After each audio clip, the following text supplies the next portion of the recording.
किसी ने सच ही कहा है, दूसरों के साथ किया हुआ छल बर्बादी के सारे रास्ते खोल देता है।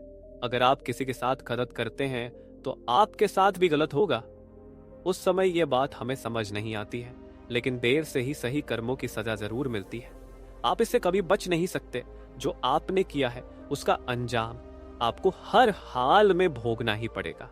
और यह कहावत कितना सही है यह हम इस कहानी के द्वारा समझेंगे। जब गौतम बुद्ध एक सभा कर रहे थे, तभी एक व्यक्ति ने उनसे पूछा, हे बुद्ध, कर्मों का फल कैसे मिलता है? अगर बुरे कर्मों का फल मिलता है तो अच्छे कर्म कैसे किए जाते हैं? गौतम बुद्ध ने कहा, मैं तुम्हें एक कहानी सुनाता हूं, तुम इसे ध्यान से सुनो। महात्मा बुद्ध अब अपनी कहानी की शुरुआत की बहुत समय पहले की बात है। रामू और श्यामू नाम के दो भाई एक गांव में रहते थे। श्यामू अक्सर रामू को देखकर जलता था, क्योंकि रामू स्वभाव से बहुत अच्छा था। उसके दिल में सबके लिए दया और आदर भाव था। श्यामू का स्वभाव ऐसा था कि उसके दिल में दूसरों के लिए कोई दया नहीं था। वह हमेशा दूसरों का अनादर करता और नुकसान पहुंचाते रहता था। धीरे धीरे काफी वक्त गुजर गया। रामू श्यामू के माँ बाप इस दुनिया में नहीं रहे। रामू ने खूब अच्छे से उनका अंतिम संस्कार किया। वह गांव वालों को भोजन के लिए आमंत्रित किया और ब्राह्मणों को दान दक्षिणा देकर विदा किया। वह हर साल अपने माता पिता की बरसी पर ब्राह्मणों को भोजन कराता और दान देता। ये सब चीजें श्यामू को पसंद नहीं आती थी और वह रामू से जलते रहता था। एक बार अपने माता पिता की बरसी पर रामू ने अपने राज्य के राजा को आदर सत्कार के साथ बुलाया और राजा के सामने ब्राह्मणों और पूरे गांव को खाना खिलाया। ब्राह्मणों को दान भी दिया ताकि उसके माता पिता स्वर्ग में खुश रह सके। तभी राजा ने श्यामू से पूछा, तुम्हारा भाई तुम्हारे माता पिता के लिए इतना कुछ करता है, तुम ऐसा क्यों नहीं करते हो? क्या तुम्हें यह समझ नहीं आता कि तुम भी अपने माता पिता के लिए कुछ कर सकते हो? श्यामू ने कुछ नहीं कहा और चुपचाप वहां से चला गया। उसे गुस्सा आ रहा था क्योंकि राजा ने उसकी बेइज्जती की और वह रामू से अपने अपमान का बदला लेने का सोच रहा था। अगले दिन ढोंग करना शुरू करता है। नगर के सामने जोर जोर से चीखने लगता है, मेरे माँ बाप मेरे सपने में आए थे, वह स्वर्ग में खुश नहीं है कि कोई वहां जाकर उन्हें खाना बनाकर खिलाए, वो तभी खुश रहेंगे। उन्होंने मुझसे सपने में कहा था रामू को मेरे पास भेज दो, वह उनकी बहुत सेवा करता है, वह इसके साथ बहुत खुश रहेंगे। राजा कहते हैं, यह तो अच्छी बात है, लेकिन इसके लिए तो रामू को मरना पड़ेगा। रामू को यह सब समझ आ गया था कि यह सब केवल उसे फंसाने की चाल है, लेकिन वह फिर भी कहता है, चलो इस बहाने सेवा करता हूं। और उसने मरने के लिए तैयारी करना शुरू कर दी। वह राजा से कहता है, महाराज, आप अगले दिन नदी किनारे एक नाव का बंदोबस्त कराए। मैं नाव से कूदकर नदी में अपनी जान दे दूंगा और फिर स्वर्ग में जाकर अपनी माँ बाप की सेवा करूंगा। राजा ने कहा, ठीक है, अगले दिन इन सभी चीजों की व्यवस्था कर दिया जाएगा। रामू नदी में कूद जाता है और सारे गांव वालों को पता चल जाता है कि रामू अब इस दुनिया में नहीं है। अब वह स्वर्ग की ओर चला गया है, माता पिता की सेवा करने के लिए। श्यामू बहुत खुश था कि उसका इकलौता भाई दुनिया में नहीं रहा। जो भी जमीन है अब वह सब मेरा है, मैं ही इसका मालिक बनूंगा। धीरे धीरे काफी दिन गुजर चले। एक दिन अचानक से राजा के दरबार के बाहर रामू बैठा होता है और जोर जोर से रो रहा होता है। राजा के सिपाही उसे दरबार में ले जाते हैं और पूछते हैं, यह चमत्कार कैसे हुआ? तुम जिंदा कैसे हुआ? तब रामू बताता है, मैं स्वर्ग में गया था, मैंने देखा मेरे माँ बाप अभी भी खुश नहीं है। वो मेरे पर गुस्सा हो रहे थे और कह रहे थे, तुम्हें तो खाना बनाने भी नहीं आता, तुमसे अच्छा तो श्यामू है जो तुमसे अच्छा खाना बना लेता है। तुम जाओ और उसे भेज दो। राजा श्यामू को बुलाते हैं और सारी बातें बता देते हैं और कहते हैं, तुम्हारे भाई ने माता पिता के लिए इतना त्याग किया है, अब तुम्हारी पारी है। क्या तुम उनके लिए ऐसा कुछ नहीं कर सकते? श्यामू को ना चाहते हुए भी ये सब करना ही पड़ता है। अगले दिन फिर से सारी तैयारी किया जाता है। श्यामू घर आकर सोचता है, मैं वहां जाऊंगा ही नहीं, अगले दिन शहर छोड़कर कहीं चला जाऊंगा। फिर रामू ने राजा को सारा सच बताया। वास्तव में वह जिंदा कैसे बचा? उसने पहले ही मछुआरे से बात कर ली थी, जिससे उसकी जान बची और वह 1 महीने तक नगर से दूर रहा था। फिर सही समय पर राज्य में लौट आया। वह यह सब केवल इसलिए किया क्योंकि वह श्यामू को एक सबक सिखाना चाहता था। इधर श्यामू शहर छोड़कर जाने का योजना बना चुका था। अपने योजना के अनुसार वह रात के अंधेरे में घर छोड़कर भाग जाता। वह घर छोड़कर कुछ दूर गया ही था कि तभी राजा के 2 सैनिकों की नजर उस पर पड़ती है और उसे रोकने की प्रयत्न करते हैं। श्यामू और सैनिकों के मध्य हाथापाई और लड़ाई शुरू हो जाती है। श्यामू गुस्से में आकर एक सैनिक के सिर पर पत्थर से मारता है। सिर पर चोट लगने से उसकी मौत हो जाती है। ये सारी बातें जब राजा को पता चलती है, वह श्यामू को माफ करने वाले ही थे। अब वह और गुस्सा हो जाते हैं श्यामू पर और क्रोध में आका मृत्युदंड सुना देते हैं। अगली सुबह उसे नाव से धक्का देकर मारने का आदेश जारी कर दिया जाता है। उसको उस आखिरी समय पर अपनी गलती का एहसास होता है कि जिंदगी के अंतिम वक्त में भी उसने लोगों का बुरा ही किया।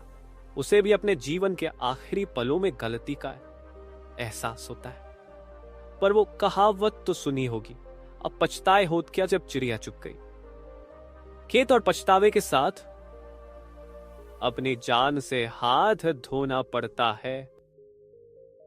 दोस्तों, इस कहानी को जरा ध्यान से सुनिए, क्योंकि यह कहानी आपके जिंदगी भर काम आएगी। बहुत समय पहले की बात है। एक छोटा सा नगर था। उस नगर में एक बहुत ही धनी सेठ रहा करता था। उस धनवान सेठ के पास कहने को तो सब कुछ था, किसी चीज की कोई कमी नहीं थी।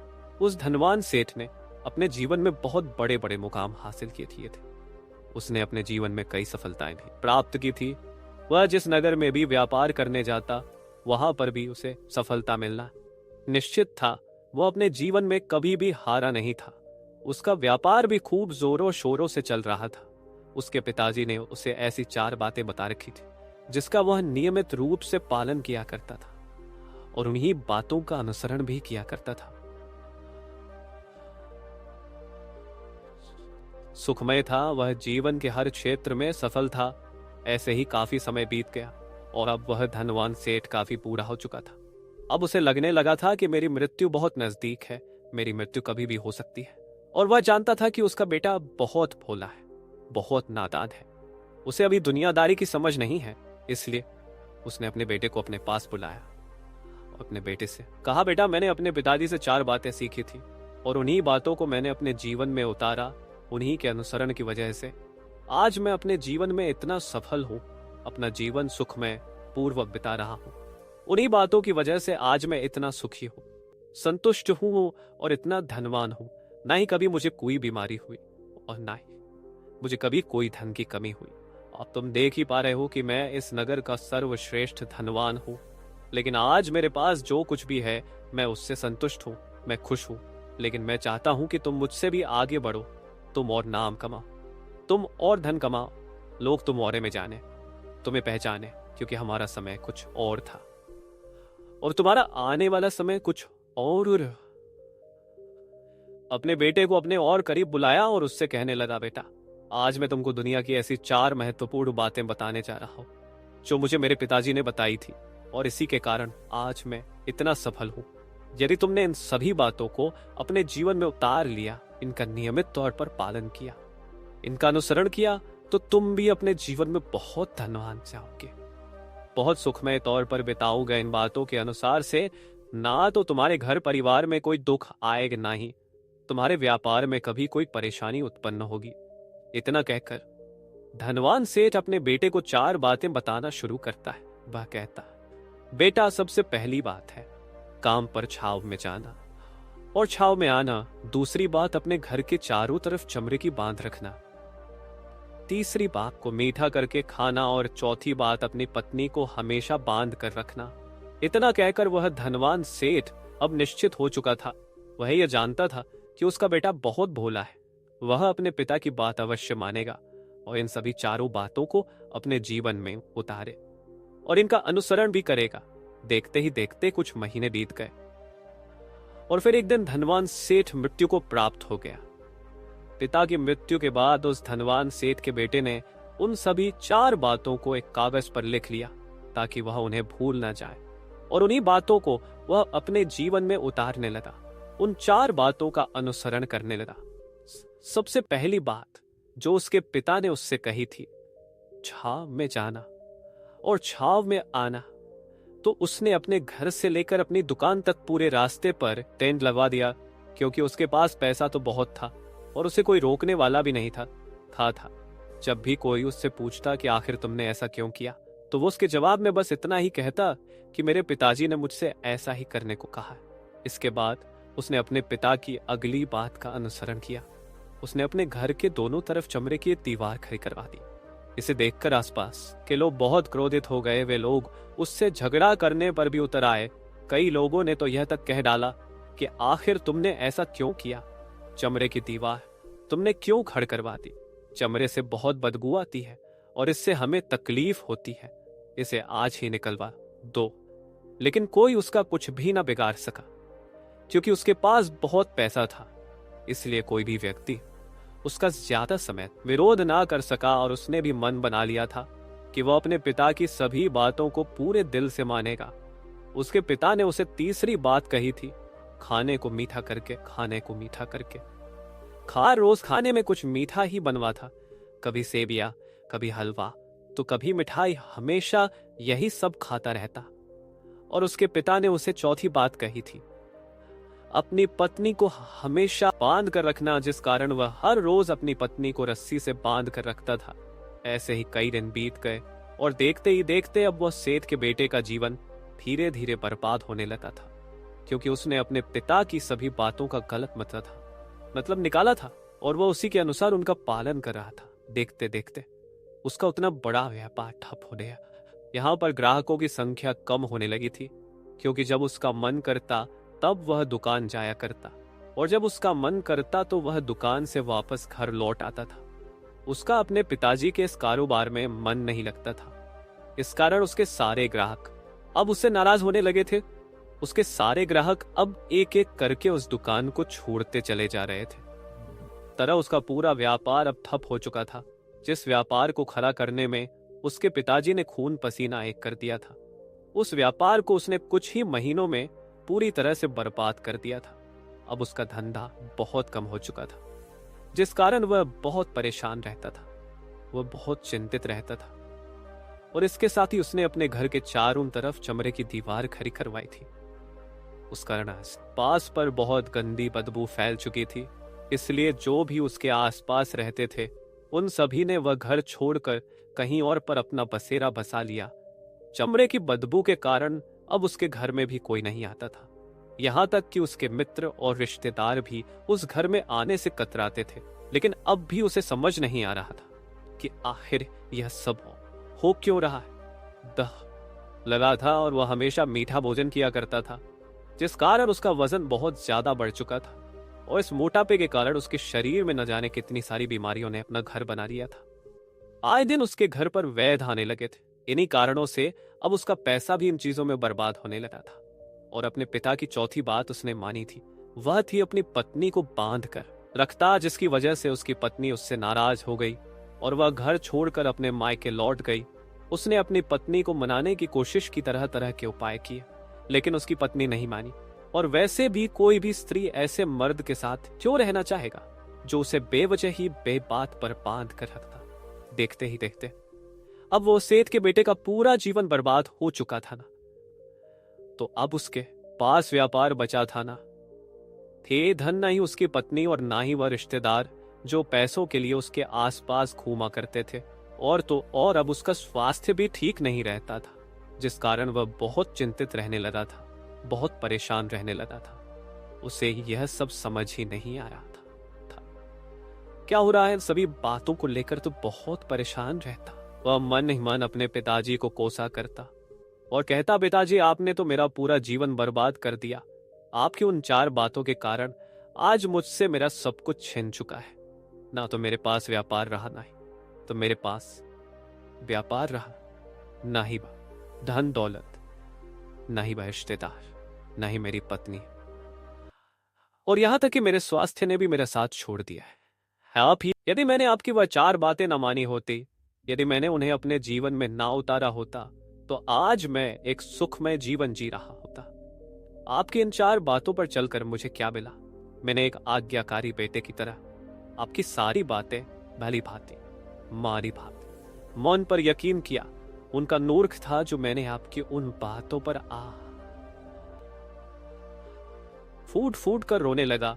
तभी उसे एक दिन पता चला कि उसके पास के नगर में एक साधु आए हुए हैं और वह साधु सभी की समस्याओं का हल बताते हैं। चाहे कैसी भी समस्या हो वो उसका निवारण अवश्य करते हैं। ये सुनकर उसने सोचा कि चलो एक बार मिलकर देखता हूं, हो सकता है कि मेरी भी समस्या का समाधान मुझे मिल जाए। इस आशा के साथ वह उन साधु के पास पहुंचा। वहां पहुंचकर सीधा उनके चरणों में जा गिरा और जोर जोर से रोने लगा। वह कहने लगा, हे गुरुवर, अब आप ही मुझे बचा सकते हैं। मेरे पिताजी ने तो मेरा पूरा जीवन बर्बाद करके रख दिया। आज मेरी जो भी स्थिति है वह सब मेरे पिताजी के कारण ही है। मेरे पिताजी ने मुझे जैसा कहा मैंने वैसा ही किया। हमेशा एक अच्छे बेटे की तरह उनकी सारी बातें निभाए। और देखिए मेरे पिताजी ने मेरे साथ क्या किया। मरते मरते भी वह मुझे गलत बात सिखा गया और उसका खामियाजा मुझे आज भुगतना पड़ रहा है, क्योंकि मैंने उनकी सभी बातों को अपने जीवन में उतारा, उनका अनुसरण किया। और देखिए आज मेरे साथ क्या हो गया। मेरा तो पूरा जीवन ही बर्बाद हो गया। मैं अब तक ये नहीं समझ पाया कि मेरे पिताजी ने मेरे साथ ऐसा क्यों किया। क्या मैंने उनके साथ कुछ गलत किया था? इतना कहकर वह उन साधु के सामने और भी जोर जोर से रोने लगा।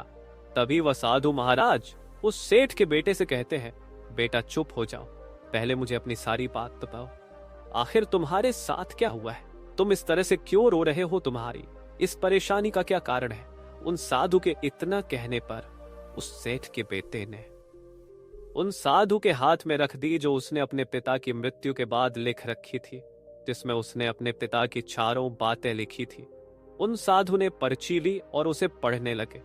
और उन्होंने जैसे ही वह पढ़ा तो वह जोर जोर से हंसने लगे। और वह उस सेठ के बेटे से कहते हैं, तुम कितने बड़े मूर्ख हो। तुम्हारे पिता ने तो तुम्हें दुनिया का सारा ज्ञान दे दिया, लेकिन तुम उसे समझ नहीं पाए, तुम उसका सही तरह से पालन नहीं कर पाए। और कहते हो कि तुम्हारे पिता ने तुम्हें गलत राह दिखाई है, तुमने गलत संदेश दिया है। तुम्हारे पिताजी तो तुम परीक्षा ले रहे थे कि तुम उनकी बातों को समझ पाते हो या नहीं, तुम उनकी बातों का सही मतलब निकाल पाते हो या नहीं। यदि वो चाहते तो इसका मतलब तुम्हें अच्छी तरह से बता सकते थे, लेकिन वह चाहते थे कि तुम इन बातों का मतलब खुद से जानो, खुद से समझो कि इन बातों का क्या अर्थ है। लेकिन अब तो ऐसा प्रतीत होता है कि मानो तुम्हारी बुद्धि बिल्कुल भ्रष्ट हो चुकी है। तुमसे बड़ा मूर्ख मैंने आज तक नहीं देखा। जिसके पास दुनिया का इतना बड़ा ज्ञान हो, वह भला इतनी बड़ी मूर्खता कैसे कर सकता है? तुम्हारे पास कोई ज्ञान नहीं है, तुमने कोई भी ज्ञान अर्जित ही नहीं किया। अगर तुम इन बातों का सही मतलब समझ चुके होते तो तुम भी अपने जीवन में अपने पिता की तरह ही सफल होते, खुश होते और तुम्हारा जीवन सुखमय तरह से बीत रहा होता। लेकिन तुम इतने बड़े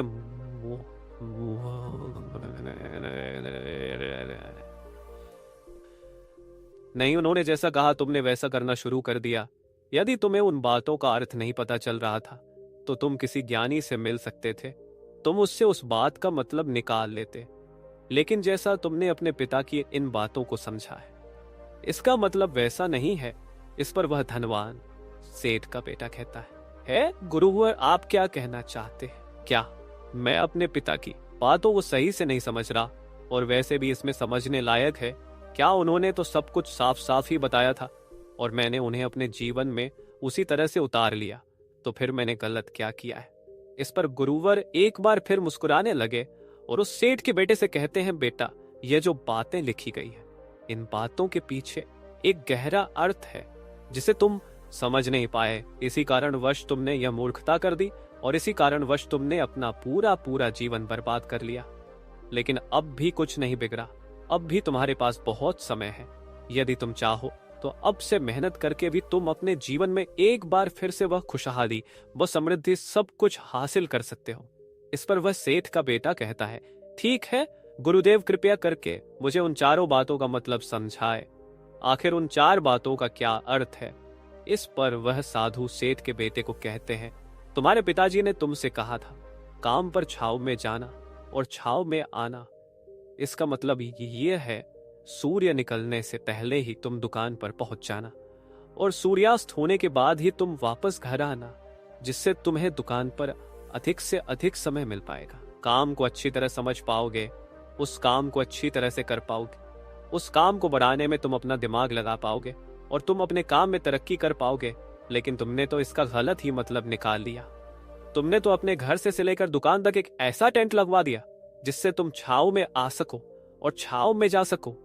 अब तुम ही बताओ, क्या तुमने अपने पिताजी की इन बातों का सही मतलब समझा था? क्या यह सुनकर वह सेठ का बेटा जोर जोर से रोने लगा और कहने लगा, है गुरुवर, मेरी ही गलती थी। मैंने अपने पिता की इन बातों का गलत मतलब निकाला और इसी कारणवश आज मैं पूरी तरह से बर्बाद हो चुका। मैं ही सबसे बड़ा मूर्ख था। मेरे पिताजी ने तो मुझे इतना मुंह थोस बैठा। आगे वह सेठ का बेटा उन गुरुवर से कहता है कि गुरुवर दूसरी बात क्या है, उसका अर्थ क्या है।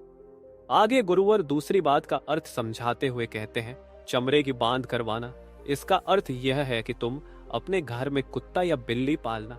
जब तुम अपने घर में कुत्ता बिल्ली पाल लोगे तो यह तुम्हारे घर की चारों ओर से रक्षा करेगा, जिससे तुम्हारी धन दौलत पूरी तरह से सुरक्षित रहेगी और तुम बेफिक्र होकर दुकान पर मन लगा सकोगे, बेफिक्र होकर दुकान के कामों को समझ सकोगे और तरक्की कर पाओगे। और तुम्हारे मन में कभी यह भी डर नहीं होगा कि कहीं कोई चोर आकर मेरी संपत्ति ना चुरा ले। चमड़े की बांध करवाने का असली मतलब यह है, लेकिन तुमने तो चमड़े की बांध करवाने का मतलब कुछ और ही निकाल दिया। तुमने तो अपने घर की 2 दीवारों को ही चमड़े से पूरी तरह से भरवा दिया, जिस कारण आसपास गंदी बदबू फैल। तुम्हारे आसपास के पड़ोसी भी अपना घर छोड़कर कहीं और चले गए, यहां तक कि तुम्हारे मित्र, तुम्हारे सगे संबंधी भी उस बदबू के कारण तुम्हारे घर पर आने से कतरा नहीं लगे। और अब हालत यह हो चुकी है कि ना तो तुम्हारे घर पर कोई आता है और ना ही कोई जाता है, और इसी कारण लोग तुम्हें नापसंद करने लगे और तुम्हारी बर्बादी का यह भी कारण है। आगे सेठ का बेटा कहता है, हे गुरुवर, यह सब तो ठीक है, लेकिन यह खाने को मीठा करके खाना, इसका क्या मैंने इसका भी अर्थ गलत निकाला है?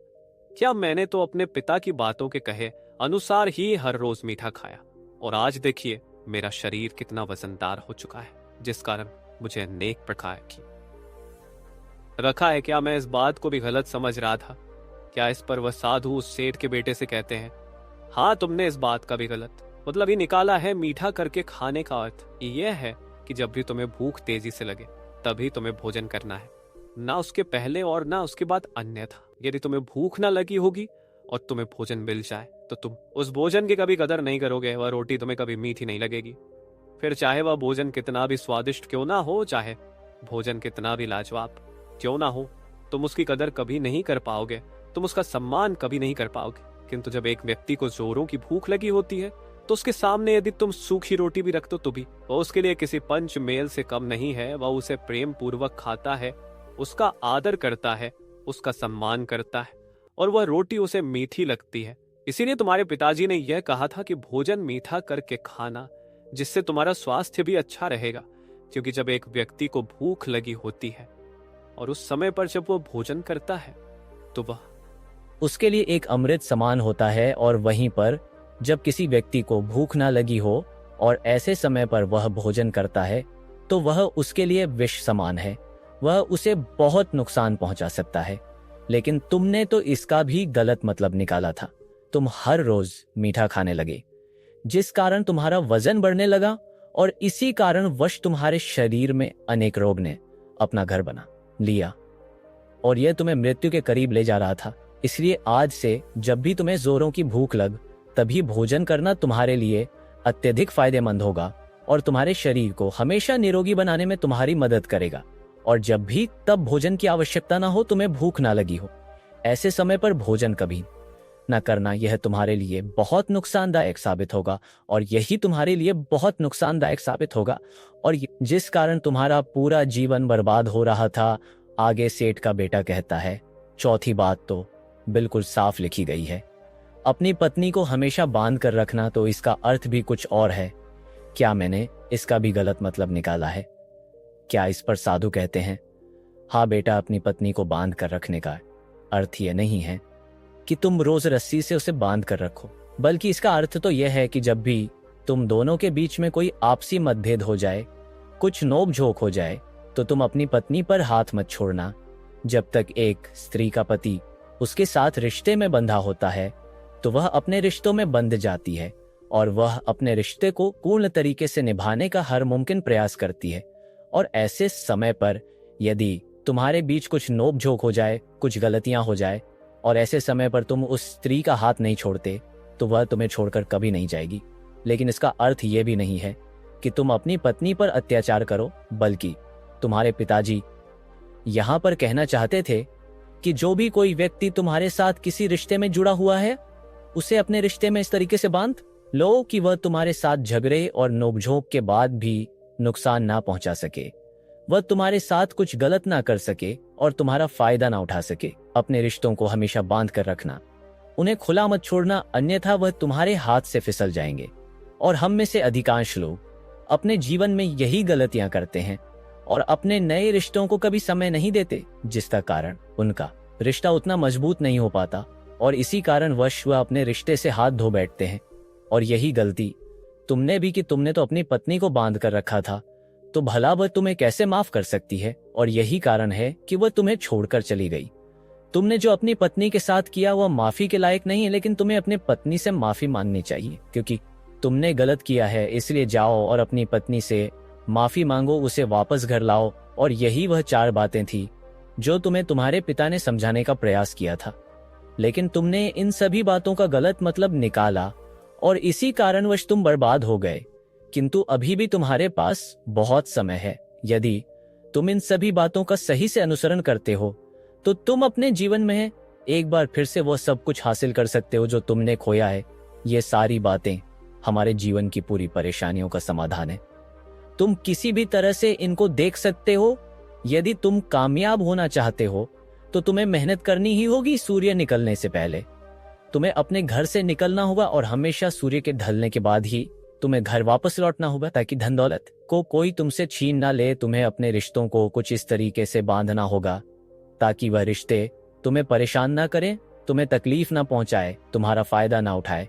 और हमेशा एक अच्छा और स्वस्थ भोजन करना जब तुम्हें भूख लगी हो, ताकि तुम्हें जो भी सांसें मिली हैं तुम उसे खुशी खुशी जी सको।